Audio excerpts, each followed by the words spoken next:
Ireland's Classic Hits Radio, something for the weekend, and we are delighted to have Adam Hills on the phone. Adam, the host of The Last Leg, of course, on the telly. Nice to have you on. First time on the show, actually. It's certainly not my first time listening to Classic Hits Radio in Ireland. Go on.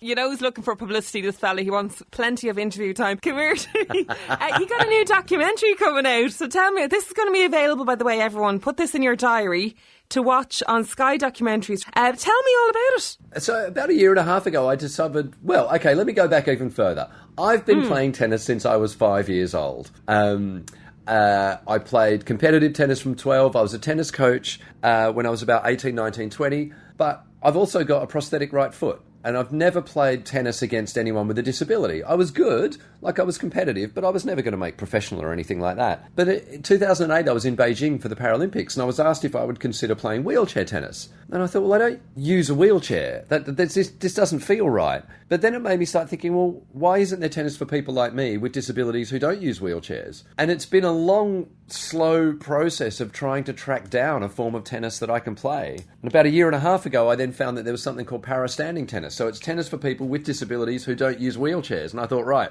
I'm going to take a camera crew, I'm going to follow this journey, and I'm going to try and make a documentary about it. So is this a new thing, Adam, this para-standing? Or did somebody just come up with this recently, or has it always been around and you just weren't aware of it? It's kind of been bubbling under the surface worldwide. There are some certain countries where it's actually huge, like Venezuela for some reason, and Japan.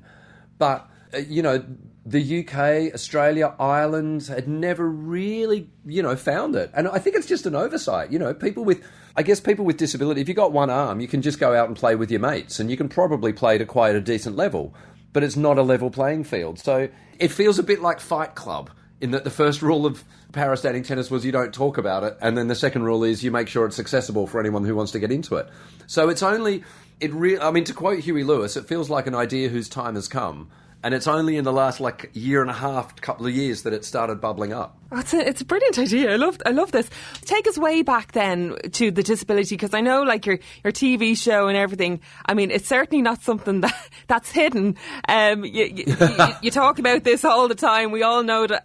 Actually, I don't know the first time I realised that there was a disability, but it's not really a disability. That's the wrong word to use, really, isn't it? Well, and this is the thing. I've never seen myself as being disabled, because I was born with I guess you'd call it a smaller right foot that's, shorter than my other leg, and it's not a real foot. So I never really thought of it as a disability. But I think when I went to the Paralympics in 2008, I realised that most of the Paralympians don't see themselves as having disabilities as well. You're born a certain way, or you become a certain way, and you just kind of crack on. So maybe that's a better word for disabilities, people who are cracking on. That's all you know. Yeah, if you were born, so it's not like you didn't have an accident or anything.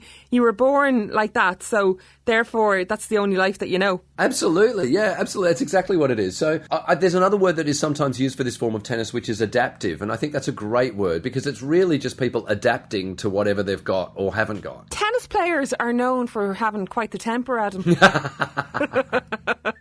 So what are you like? Well, you'll see in the documentary, I'm not so much a temper as I get very down on myself, and there was a real learning curve for me in this, where I went to the European Championships and I lost my first match there, and I just got inside my own head. I was winning, and I just got nervous and doubted myself and down on myself. And so the secret for me was to try and learn to play with a smile on my face and just not beat myself up, because it's a lonely sport when you're out there. Listen, the truth is, if you've got a disability, you've probably got a few negative voices in your head anyway. So you're out there at a tennis court with everyone watching you, those voices are going to be amplified. So yeah, it's, I'd like to think that people with disabilities are very aware of the value of their equipment, whether they be prosthetic arms or prosthetic legs or tennis rackets. Oh, fantastic weapons. The umpire must get shouted at a bit then. I'm taken from that. It's always the umpire's fault. It's never your fault. Well, it is, and you're right. You can't go throwing bits around when... there's a guy who plays tennis with a racket that's attached to his prosthetic. So he literally, if he throws the racket, his arm comes off with it. Stop it. Are you serious? Yeah. Oh my God. Oh my God. So come here to me. What are the chances of you actually doing this professionally then, would you say? Well, I pulled my finger out when I got to the World Championships, and I made it to the quarterfinals in my category. So I made it to the top 8 in the world in my category. Trying to get a sport like this in the Paralympics takes a while. I've done the maths.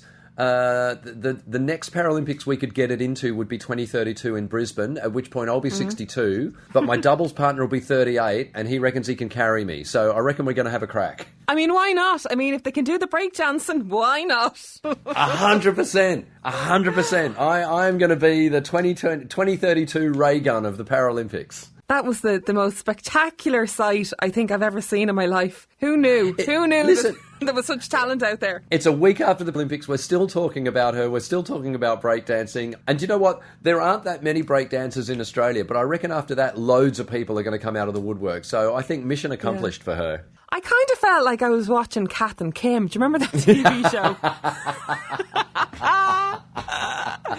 And it was one of them dressed up in their lovely shell suits. Listen, she's our Eddie the Eagle. What can I say? Yeah, to be proud. Is she from your neck of the woods? Funnily enough, she is a lecturer at the same university that I went to.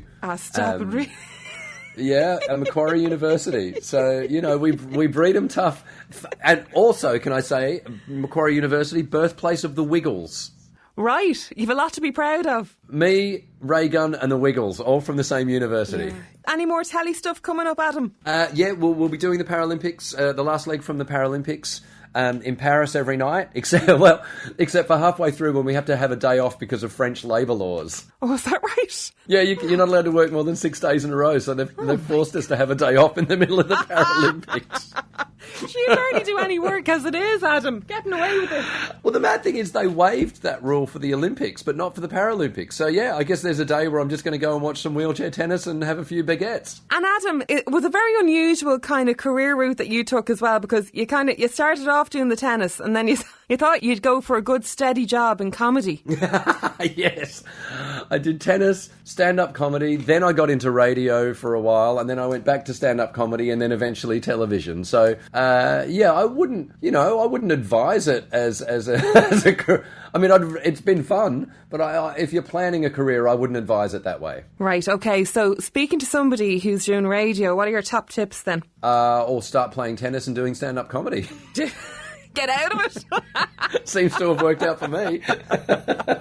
Right, not quite the advice I was looking for, but was it breakfast radio you were doing, or what were you doing? I did do breakfast radio. I started writing for a radio show in Sydney, and then I co-hosted the breakfast radio show in Adelaide for a while. So and in fact, I would say to you that the last leg is pretty much a radio show that's televised, because we're live, we're responding to what people are sending us, and we're just kind of banging on, and we've got a few guests. So yeah, I kind of feel like my training in radio set me up for the last leg. Are you still tired from your stint in radio, breakfast radio? Listen, yeah. There's nothing like it, sure there's not. Like, you feel like you've aged about 20 years by doing it for a year. I have the utmost respect for people who get up at that ridiculous hour of the morning and then sound perky for 3 or 4 hours, but then still have to go on with the rest of it. It's like having permanent jet lag. Look at Adam, I will leave it now. I'm going to really put you on the spot now. We started off the interview and you were saying that you were the world's biggest fan of this radio station. So what was the name of the radio station you're talking to? Classic Hits Radio. Yay! Listen, I lived in Dublin for a couple of years. I've driven all over Ireland to and from various comedy gigs. So I've